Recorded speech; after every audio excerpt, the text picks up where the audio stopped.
Bien, en la clase pasada lo que estuvimos viendo fue dos conceptos importantes para la cuestión de los eventos de en la probabilidad, ¿no? Dos muy importantes, dos conceptos. Uno es la probabilidad condicional y otro es los eventos independientes. Ya habíamos visto incluso también la parte de las propiedades de probabilidad. Y particularmente nos detuvimos un poco a la probabilidad condicional, que retomamos este ejemplo y veíamos que la probabilidad condicional de un evento se denota por este símbolo, dado que es el que se lee como dado que, y que obedece a esta expresión que se encuentra abajo, ¿no? Probabilidad de A o B, la probabilidad de la intersección, entre la probabilidad del segundo evento, el dado que es el que tenemos. Muy bien, ese resultadito tan sencillo, bueno, ahorita hablo de ese. A partir de ahí se pueden definir lo que es la probabilidad, los eventos independientes.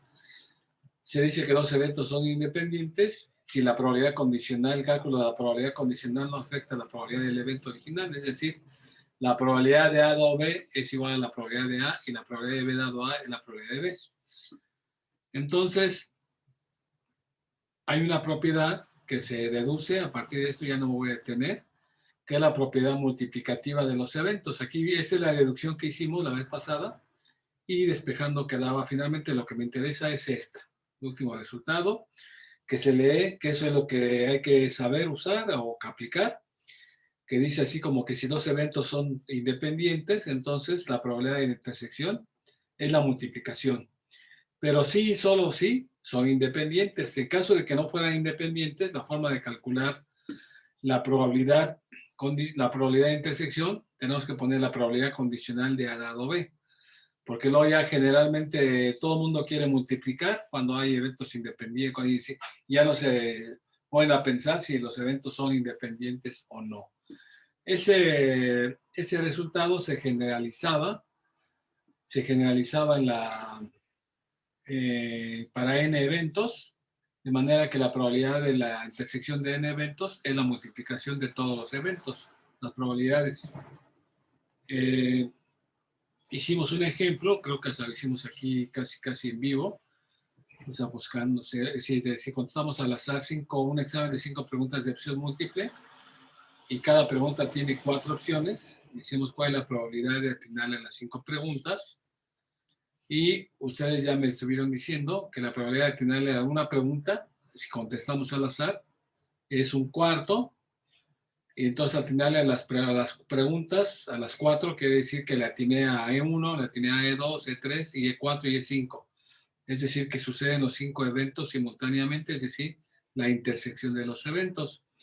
Y como la respuesta a la pregunta 1 es independiente de la respuesta 2, a la respuesta 3, la respuesta 4, entonces la probabilidad son eventos independientes, se multiplican y me quedaba un cuarto elevado a la quinta, que es 0.000097, ¿no?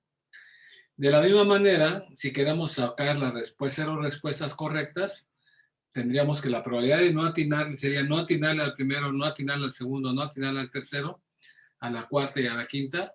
Cada uno de ellos, la probabilidad de que me equivoque son 3 cuartos, porque pues hay de 4 posibilidades, 3 son incorrectas y una es correcta. Entonces, si contesto al azar 3 cuartos y se vuelve a multiplicar por la misma propiedad, 3 cuartos elevado a la 5, que es 0.237. Si observamos estos dos valores, concluimos que es mucho más probable, pero muchísimo, 0.237 con respecto a este valor, son muchas veces más, ¿no? Más probable sacar 0 que sacar 10 en un examen si se contesta al azar. Entonces, eso fue lo que vimos la clase pasada, ¿no? Y hasta ahí no hay ninguna duda, ¿no? Eso fue lo que vimos la clase pasada. Los conceptos de probabilidad condicional, los conceptos de eventos independientes, etcétera. Muy bien, el día de hoy lo que quiero es hablar de un famoso teorema que tiene que ver con la probabilidad condicional y que se llama teorema de Bayes, así se le conoce el resultado de Bayes, ¿no? Está basado en la probabilidad condicional. Este teorema, este resultado, lo escribió Bayes sin haber Él incluso no, cuando lo escribió, yo creo que no le dio la importancia de vida o no sabía el impacto que iba a tener en la vida de la estadística, sobre todo, ¿no? En la estadística moderna, porque ni siquiera lo publicó, ¿no? En aquel tiempo ya, aunque él era miembro de la Sociedad Real Estadística de Inglaterra, la Royal Society Statistics, él no lo publicó, sino simplemente cuando murió y cuando estaban revisando sus documentos que había dejado, ahí encontraron ese resultado, ¿no? Pues como enunciado, como que no le dio demasiada importancia. Sin embargo, pues ahora se le reconoce como el padre de ese resultado y lo que ha dado lugar es a una revolución, porque habíamos dicho que la estadística descriptiva había surgido de manera independiente de la probabilidad y que al final del siglo XIX y siglo XX, a principios del XX, algunos matemáticos se habían interesado en ver cómo realizar inferencias en poblaciones a partir de muestras, entre ellos Fisher, ¿cómo se llama? Pearson, etcétera, y creó lo que se conoce como la inferencia estadística. Entonces, desde mediados del siglo pasado, más o menos, se empezó a desarrollar una nueva estadística que se llama estadística bayesiana, que decía, no solamente tenemos que tener evidencia empírica, o sea, una muestra, y saber la distribución de la muestra, sino también hay que aunar el conocimiento que se tiene sobre el fenómeno, ¿no?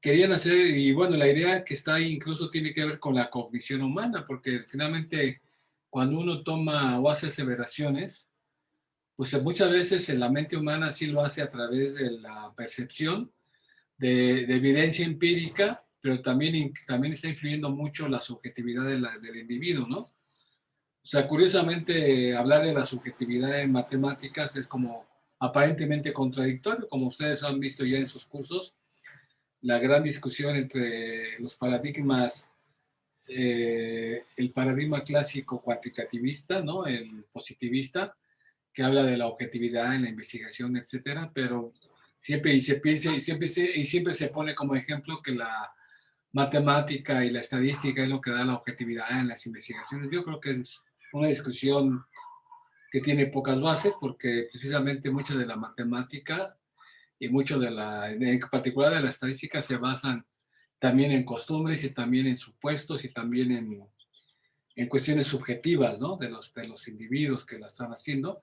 Y la expresión matemática que trata de recolectar toda esta parte está basada en el teorema de Bayes, y se ha creado una nueva área de la estadística que se llama estadística bayesiana, que no tuvo su impulso sino hasta fines del siglo pasado con las computadoras, porque todos los resultados eran más bien teóricos y se proponían para resolver los problemas, eran cuestiones de simulaciones numéricas, y como mucha gente no tenía acceso a ese tipo de programas, solamente los matemáticos que usaban simulaciones, programación, etcétera, podían usar ese tipo de métodos.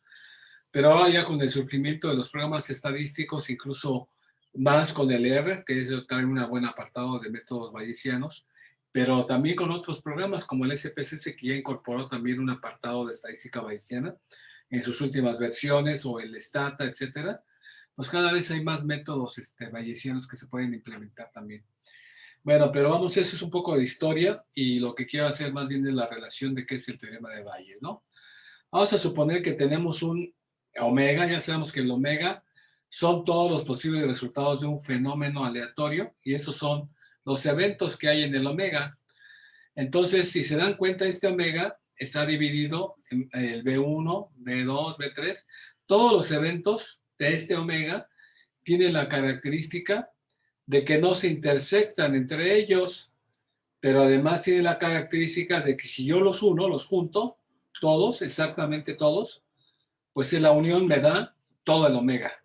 Esto en matemáticas se llama una partición, pero nada más como curiosidad matemática. No me interesa tanto que conozcan esa parte formal matemática. Entonces tenemos el omega y tenemos un conjunto de eventos que cumplen con las siguientes propiedades. El omega, si yo uno todos los eventos de aquí nomás puse 7, pero en general puedo tener K eventos. Si yo los uno, entonces me da todo el omega. Eso es la primera observación. También lo que yo observo como segunda observación es que la intersección de ellos no existe, es decir, que con cualquier par de eventos de estos, la intersección es el conjunto vacío, ¿no? Esa es otra propiedad. No hay B1 con B8, no tienen elementos en común, B7 con B5 no tienen, B4 con B5, no hay elementos en común, ¿no? Eso es lo que trato de ilustrar con esta figurita. Ahora bien, voy a considerar otro evento que esté en el omega, que ya no sea los Bs, vamos a considerar como un evento A, el cual lo pongo aquí como una elipse. Vamos a ver los pedacitos, vamos a ver los pedacitos de A. Por ejemplo, este pedacito que está aquí como una especie de triangulito, no es triangulito porque es redondo, ese pedacito es la intersección del B8 con el A. Este pedazo que está aquí es la intersección del B7 con el A. Este pedazo que está aquí es la intersección del B5 con A. Entonces, si se dan cuenta, las intersecciones del A con cada uno de ellos, además son pedazos que no se intersectan entre ellos. Por ejemplo, B7 con A no tienen elementos en común con este ni con este. Entonces, quiere decir que el evento A lo puedo ver como A intersección B1, que aquí es este pedazo que está acá, y lo junto con el A intersección B2, entonces este pedacito que tengo aquí, entonces uniéndolos todos, digamos juntándolos todos, me da el conjunto A original, de ahí, ¿no? Ese es un resultado muy importante porque podemos calcular las probabilidades, como estos eventos que están aquí no se juntan, podemos calcular las probabilidades, como es la unión, es la suma de todas las probabilidades, porque son eventos ajenos, pero sabemos de la probabilidad condicional que la probabilidad de A dado BJ es la probabilidad de A intersección BJ. Aquí yo tengo la probabilidad de A intersección BJ. Entonces, si yo despejo de esta fórmula que tengo aquí con letras amarillas, este número que está abajo lo paso multiplicando para acá, me queda que la probabilidad de intersección BJ es la multiplicación de por la probabilidad condicional por la probabilidad de BJ. Entonces, en lugar de poner A intersección B1, voy a poner A dado B1 por la probabilidad de B1 y sucesivamente así. Entonces, esto, ¿no? Así de esta manera. Para cada uno de ellos, entonces me queda así. Bueno, pues este resultado que acabo de escribir aquí se llama la probabilidad total. Algunos le ponen ley de la probabilidad total de un evento A sujeto a estas condiciones. Y para no estar escribiendo tantos términos más, y luego eso es lo que nos espanta luego la gente que no estamos muy relacionados con la parte matemática, suele escribirse con este término que es suma, ¿no? O sumatoria, como suelen decirle. Entonces, la probabilidad de A simplemente es la suma de las probabilidades. Este es el resultado de probabilidad total. Bueno, ese es un resultado preliminar. Ahora bien, ese resultado se usa de esta manera. Sabemos que aquí calculé, fíjense, aquí puse la probabilidad de A dado BJ. Pero ahora me va a interesar la probabilidad de BJ dado que ya sucedió el evento A. Esto, pues por definición, es la intersección entre la probabilidad del segundo evento. Pero la intersección de BJ con A es lo mismo que de A con BJ. Es decir, y luego la intersección de A con BJ, pues ya sabemos que es la multiplicación de estos, que está acá, lo del segundo renglón amarillo. Entonces lo podemos poner así, y ya sabemos que la probabilidad A es la probabilidad total. Esta igualdad que está aquí, esto con esto, es lo que se conoce como el teorema o la fórmula de Bayes. Ese resultado tan sencillo, acabo de hacer la deducción, realmente es en términos matemáticos, digamos, es una cosa súper sencilla. Claro, o sea, es álgebra básica, pero los que no estamos conscientes y que no nos interesa mucho la parte matemática, pues no, a lo mejor se complica un poco, pero con calmita es pura despeje y matemática básica. Pero no le hacen, o sea, nosotros no queremos nada más esto, lo que yo quise mostrarles esto no es, desde luego, para más que para demostrarles o para mostrarles que no hay gran matemática, no hay integrales, no hay cosas tan elevadas matemáticamente, que todo es a partir del álgebra, que se puede deducir. Entonces, es una fórmula muy sencilla y que impactó de manera muy significativa en el discurso, en la forma de establecer la estadística. No me voy a meter por el momento a eso porque estamos en un curso clásico de estadística.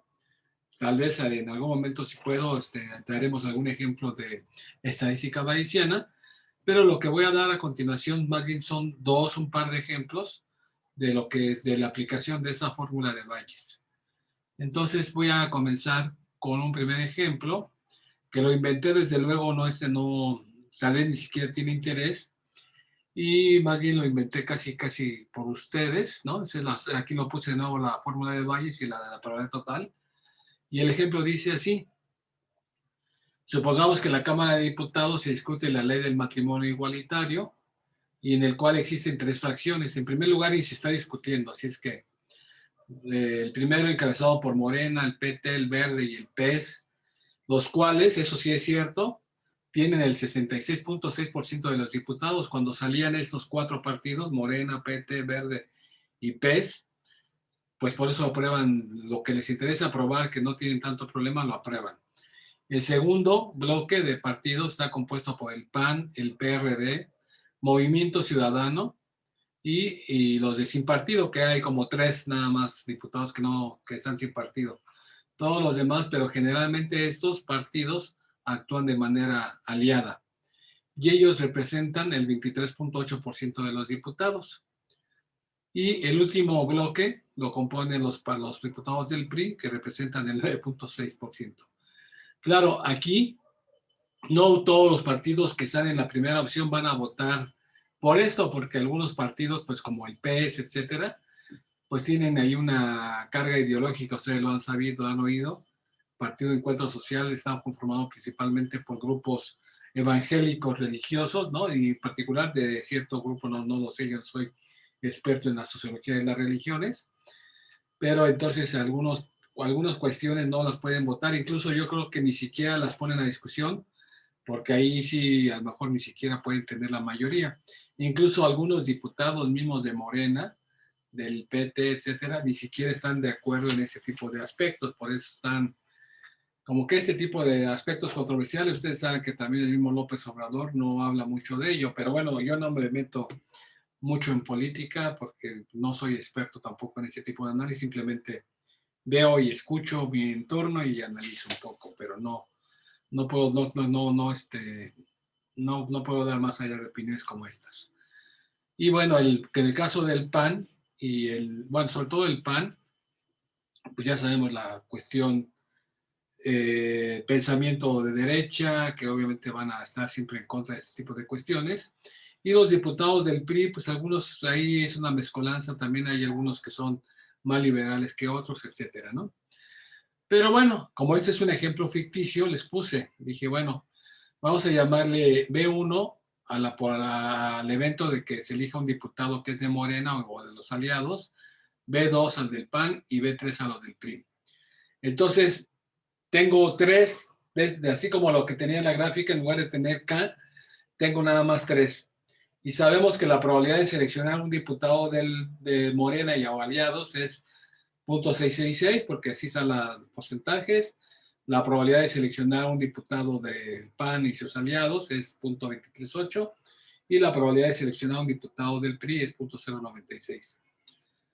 Entonces, pero otra información que tenemos por ahí es que en el grupo encabezado por Morena, la probabilidad de estar a favor de la ley, como no son todos, y les digo así, hay diferencias, sin embargo hay una posición mayoritaria que piensa que esté a favor, que es 0.8, que yo creo que le estoy dando demasiado. O sea, ya se sabe que es de Morena, entonces la probabilidad de que voten a favor es 0.8.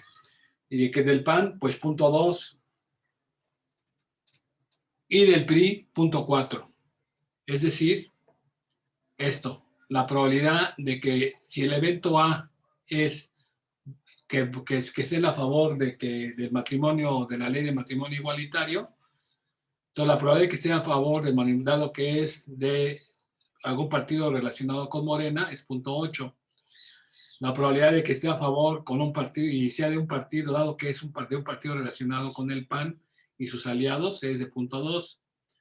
Y la probabilidad de que esté a favor, dado que es del PRI, es 0.4, ¿no? Así, esos desde luego, estos yo los inventé, no son reales, ¿no? Y con ese ejemplo, con esos datos, quiero ver cuál es la probabilidad de que se apruebe la ley, si es que se pusiera a votación. Ojalá y se pusiera, pero no es así. Solamente se está haciendo en algunos estados, ¿no? Bueno, entonces, aplicando la ley de probabilidad total, entonces la probabilidad de que se apruebe la ley, pues es la probabilidad de A dado B1 por la probabilidad de B1. O sea, estoy aplicando con K igual a 3. La de A, B2 por probabilidad de B2. O sea, este lo estoy desarrollando y probabilidad de B3 por B3. Entonces, haciendo las operaciones, esto vale pues 0.80 por 0.666, 0.2 por 0.238, etcétera. Nos queda que la probabilidad de aprobar, si es que esto fuera el comportamiento de los diputados, sería desde 0.619, o sea que fácilmente se aprobaría. No sé qué porcentaje, si en este caso, no creo que no, porque hay unas leyes que requieren más del 75%, pero, o sea, 3/4 partes, pero creo que esta con una mayoría simple. Habrá que ver si es cierto o no. Entonces, pues sí, podría ser, si estas fueran las tendencias, aprobada. Entonces, esa es una forma de aplicar la probabilidad total. Y la otra es, ¿cuál es la probabilidad de seleccionar un diputado de Morena dado que vota a favor de la ley? Entonces, aquí sí voy a usar el teorema de Bayes, porque lo que quiero es probabilidad de seleccionar el B1, dado que está, la probabilidad de seleccionar un diputado que es de Morena, dado que está a favor de la ley. Entonces, aplicamos el teorema de Bayes, pues entonces A dado B1 entre la probabilidad de B1 entre la suma de todas las probabilidades de la probabilidad total, que es el que ya calculamos en el inciso anterior. Entonces simplemente es 0.8 por 0.2 entre 0.619 y podemos suponer que ahora que la probabilidad de aprobar es 0.258, o sea, 25.8 de probabilidad de que si votó a favor, de que esté a favor, ya se sabe que está a favor y la probabilidad de que sea del grupo de Morena o sus aliados es de prácticamente 26%. Bueno, esa es una aplicación muy simple del teorema de Bayes, nada más lo quise hacer con partidos políticos y con leyes, porque estuve pensando y dije, bueno, algo que nos llegue. Entonces, pues eso. Y algo que nos llega mucho más, en el segundo ejemplo, es lo del COVID en la actualidad, ¿no? Por ahí hay varias pruebas para detectar el virus en las personas. Una vez que yo tengo los síntomas, voy y me hago una prueba. Bueno, se hace la prueba y se detecta si es que tiene la persona el virus o no. Y dicen que la mejor prueba para detectarlo es la prueba del PCR, o sea, la prueba donde se hace un análisis genético, ¿no? Hay la existencia, por ahí dicen que hay pruebas rápidas, pero pues no son muy fiables. Y en el caso de la prueba que se aplica genéticamente, tiene una confiabilidad muy alta, como del 97%. Eso han dicho en las declaraciones públicas los funcionarios, con base en estudios supuestamente, ¿no? Voy a tomar esa información y también voy a ver la frecuencia de hasta el día de ayer, 2020, había 972.785 personas infectadas, acumuladas, o sea, pero no quiere decir que estén todas activas, ¿no? Con el virus, son acumuladas. O sea, que de alguna manera enfermaron, pues, de COVID. Y en total voy a considerar que México en este año, en mitad del año, había 127.090.000 personas. O sea, esa es la población que se estima a mitad del año según los datos del CONAPO y del INEGI, ¿no? Con basado en los datos del INEGI. Entonces, podría decir que a este día, la probabilidad de adquirir el virus en México, pues es de 0.0076, ¿no? Claro, sabemos que estos datos están subestimados, porque estos nada más son a los que ya se les hizo una prueba, pero hay mucha gente que no se está haciendo pruebas y seguramente la probabilidad de enfermarse es mucho más alta que la que estoy diciendo, porque mucha gente tiene los síntomas, jamás fue al doctor, es lo que incluso recomiendan. Si tiene síntomas leves, quédese en su casa, etcétera. Entonces, en realidad este es un valor muy bajo. Yo creo que hay mucha más gente que ha enfermado de COVID, ¿no? Pero vamos a dejarlo en eso como una primera aproximación a la probabilidad de enfermarse hasta la fecha, ¿no? Desde luego esto va a ir subiendo porque cada vez se enferman más personas. Ahora, la probabilidad de no enfermarse, por lo tanto, es simplemente el complemento, como ya habíamos dicho, es lo que le falta al 1 con respecto de la probabilidad de enfermarse, ¿no? Si es la probabilidad de enfermarse, entonces la probabilidad de no enfermarse es 1 menos esto, que es 0.9923. O sea, también datos que quién sabe si hasta dónde sea cierto, ¿no? Entonces, voy a definir y voy a abusar de la notación, le voy a poner con un símbolo más de positivo, el evento de dar positivo a la prueba de COVID. O sea, voy a hacerme una prueba y la probabilidad de dar positivo la voy a anotar con probabilidad de más. Entonces, lo que han dicho es que la probabilidad de dar positivo en la prueba PCR, dado que se tiene la enfermedad, es de 0.97, es decir, que es 97% segura. O sea que sí hay un error como del 3%, ¿no? En otras palabras, es decir, eso se denota como que la probabilidad de estar positivo, dado que es que está enfermo, es igual a 0.97. Pero entonces, no necesariamente, bueno, ya en consecuencia, la probabilidad de dar positivo, dado que no se está enfermo, es 0.03, ¿no? Que sería el complemento. Pero la pregunta es, ¿cómo saber con certeza de que una persona esté enferma dado que dio positivo a la prueba? O sea, yo di positivo y bueno, no, yo no. Pero si una persona dio positivo, ¿cómo saber cuál es la probabilidad de que en verdad esté enferma? Pues vamos a calcularla para que vean cómo es la probabilidad. Voy a usar el teorema de Bayes. Ahora tengo dos eventos. El espacio omega está partido en dos. El B1 son los enfermos y el B2 son los que no están enfermos, el complemento. Así le pongo el complemento y el E, los enfermos. Y el evento A que me interesa son las personas que dan positivas. Estoy suponiendo que también hay personas no enfermas que van a hacerse la prueba, pues eso también es cierto. No están enfermas, por eso da negativo, ¿no?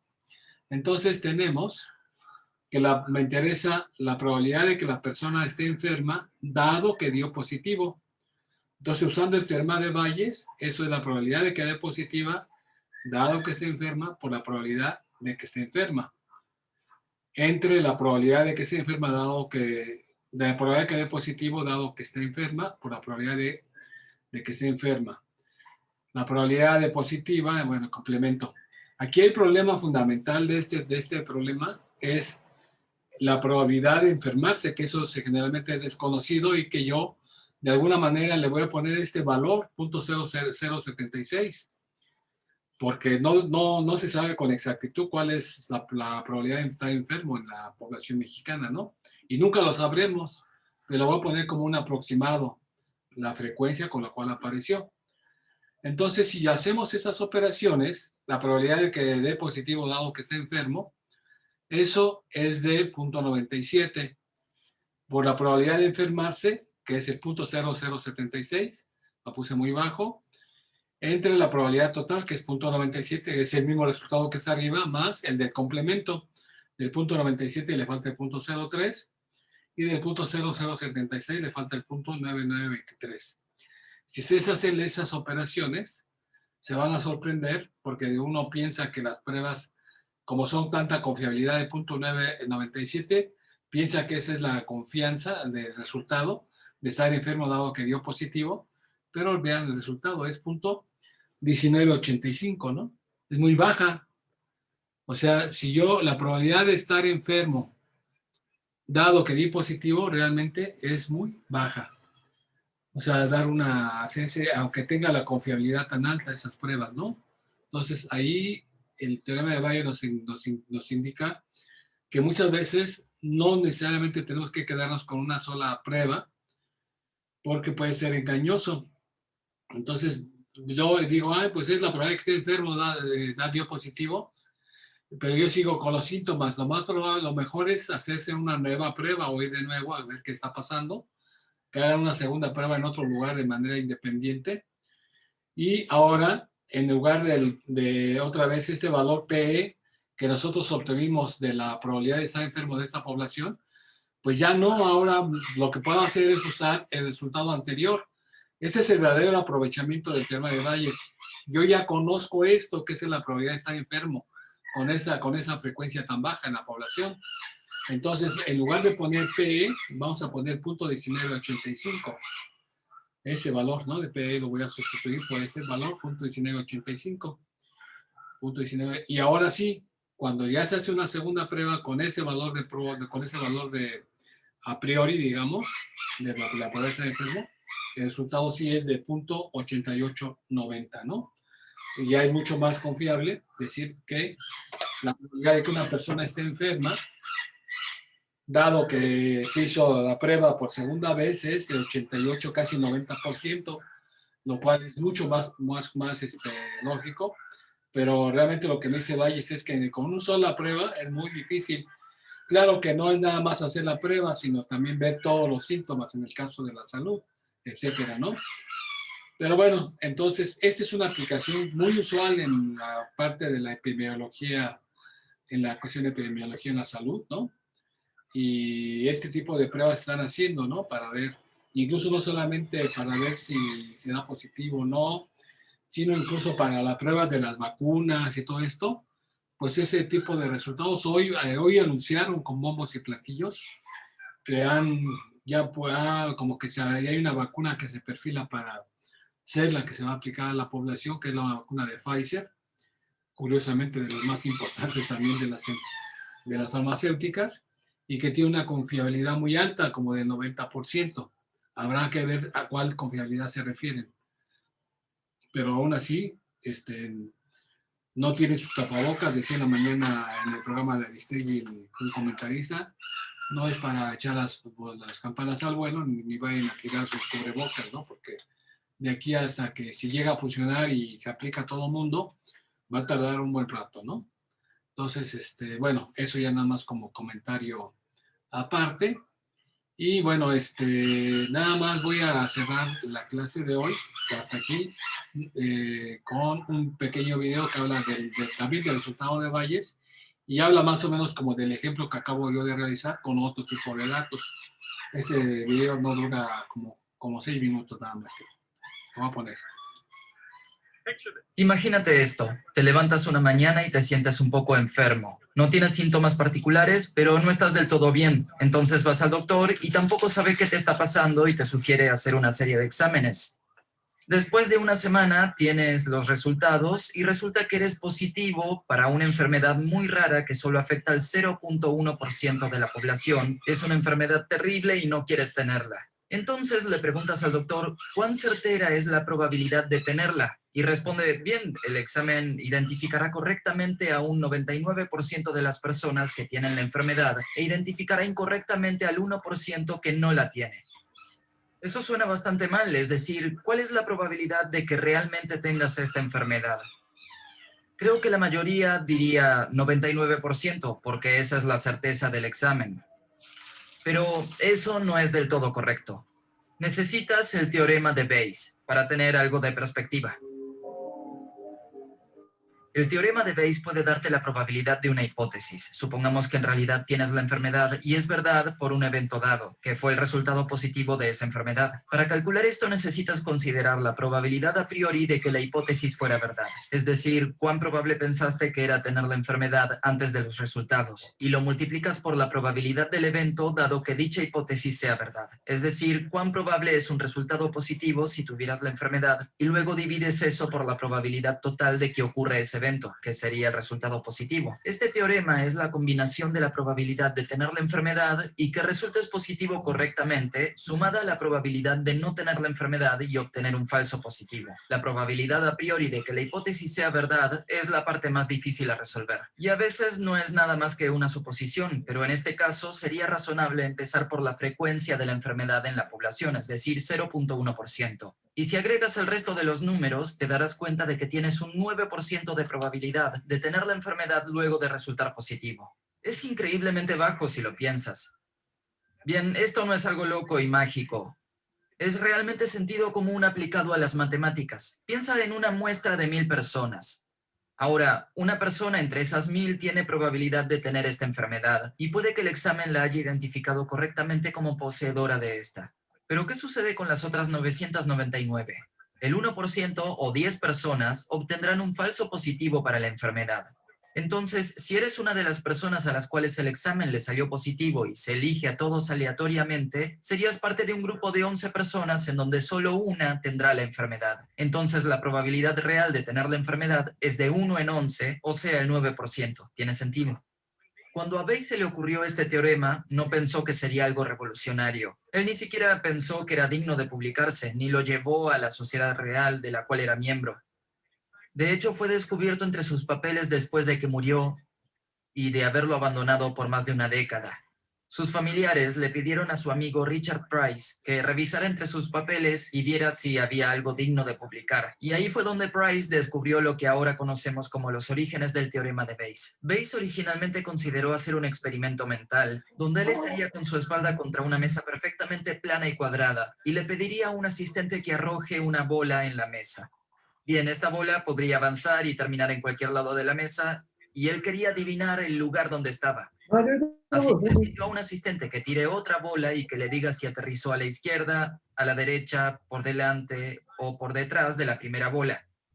Entonces él lo anotaba y luego le pedía que tire más y más bolas a la mesa y se dio cuenta de que a través de este método podría continuar revisando su idea acerca de dónde estaba la primera bola. Bien, él no estaría completamente seguro, pero con cada nueva pieza de evidencia estaría cada vez más y más acertado. Y así era como Bayes veía el mundo. No pensaba que el mundo no estaba determinado y que efectivamente la realidad no existía. Pero no podríamos saberlo con exactitud y lo único que podríamos hacer es actualizar nuestra comprensión a medida que más y más evidencia está disponible. Cuando Richard Price presentó el teorema de Bayes, hizo una analogía sobre un hombre saliendo de una cueva. Tal vez él había vivido toda su vida allí, veía el amanecer por primera vez y pensaba para sí mismo, ¿esto es algo extraño? ¿Es una peculiaridad? ¿O el sol siempre hace esto? Y cada día en que el sol aparecía nuevamente, él podía tener un poco más de confianza de que esa era la manera en la que el mundo funcionaba.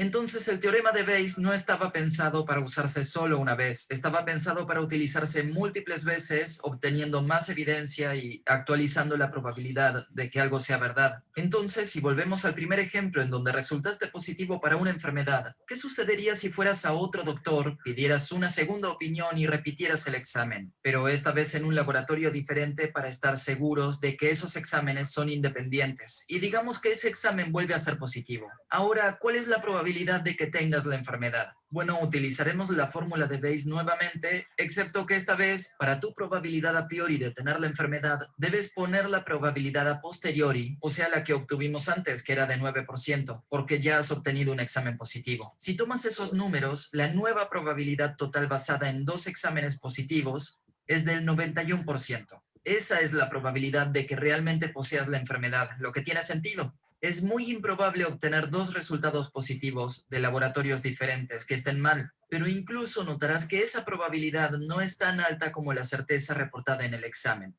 El teorema de Bayes se ha utilizado en un gran número de aplicaciones prácticas, incluyendo filtrar tu correo spam. Sabes, los filtros de spam tradicionales hacen un trabajo bastante malo. Hay muchos falsos positivos, muchos correos terminan allí. Pero usando el filtro bayesiano, puedes ver ciertas palabras que aparecen en tus emails y usar el teorema de Bayes para dar una probabilidad de que ese correo sea basura, considerando esas palabras. Ahora, el teorema nos muestra cómo actualizar nuestras creencias considerando la nueva evidencia, pero no nos puede decir cómo elegir nuestras creencias de antemano. Entonces es posible que algunas personas sostengan ciertas creencias con un 100% de certeza y que otras personas sostengan las mismas ideas con un 0%. Lo que nos muestra el teorema es que en esos casos no hay evidencia, no hay nada que puedan hacer para cambiar su pensamiento. Y como Nate Silver resalta en su libro The Signal and the Noise, Probablemente no deberíamos debatir entre personas que a priori tienen un 100% de certeza y las que tienen 0%, porque en realidad nunca convencerán de nada al otro. En general, cuando la gente habla del teorema de Bayes, se discute cuán contraintuitivo es y cómo en realidad no tenemos un sentido de eso incorporado. Pero recientemente me he preocupado por lo opuesto, es decir, que tal vez somos demasiado buenos interiorizando el pensamiento detrás del teorema. Y la razón por la que me preocupo por eso es que en la vida podemos acostumbrarnos a ciertas circunstancias, podemos acostumbrarnos a ciertos resultados como a ser rechazados o fallar en algo o que el salario sea bajo. Y podemos internalizarlo porque somos como el hombre que salía de la cueva y veía el sol día tras día y seguimos revisando nuestras creencias casi hasta llegar a la certeza de pensar que esa es básicamente la manera en la que la naturaleza funciona, que es la manera en la que el mundo funciona y no podemos hacer nada para cambiarlo. Hay una frase de Nelson Mandela que dice, todo es imposible hasta que se hace. Y creo que esa es una manera muy bayesiana de ver el mundo. Si no tienes instancias de que algo haya ocurrido, entonces, ¿cuál es tu precedente para ese evento? Si fuera totalmente imposible, tu probabilidad a priori sería cero hasta que el evento realmente ocurra. Sabes, lo que olvidamos en el teorema de Bayes es que nuestras acciones tienen un rol determinando resultados y determinando qué tan verdaderas son las cosas realmente. Pero si internalizamos que algo es verdad y tal vez estamos 100% seguros y no hay nada que podamos hacer para cambiarlo, entonces seguiríamos haciendo lo mismo y seguiríamos obteniendo el mismo resultado. Es una profecía que se autocumple. Entonces, creo que una buena manera de entender el teorema de Bayes implica que la experimentación es esencial. Si estuviste haciendo lo mismo durante mucho tiempo y obtienes el mismo resultado con el que no eres feliz, tal vez es tiempo de cambiar. Entonces, ¿has estado pensando en algo parecido? Si es así, cuéntamelo en los comentarios.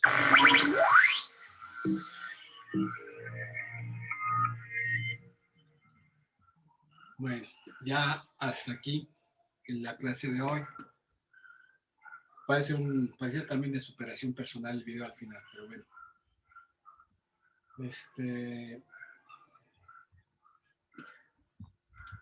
Pero bueno, la idea del teorema de Bayes, la importancia, ya la explicó de alguna manera. Yo traté de más o menos seguir las ideas del ejemplo que él mencionaba en el video y mostrarle con datos más o menos del COVID, ¿no? Que está más cercano a nuestra realidad actual y un poco también ver más o menos cómo se aplica.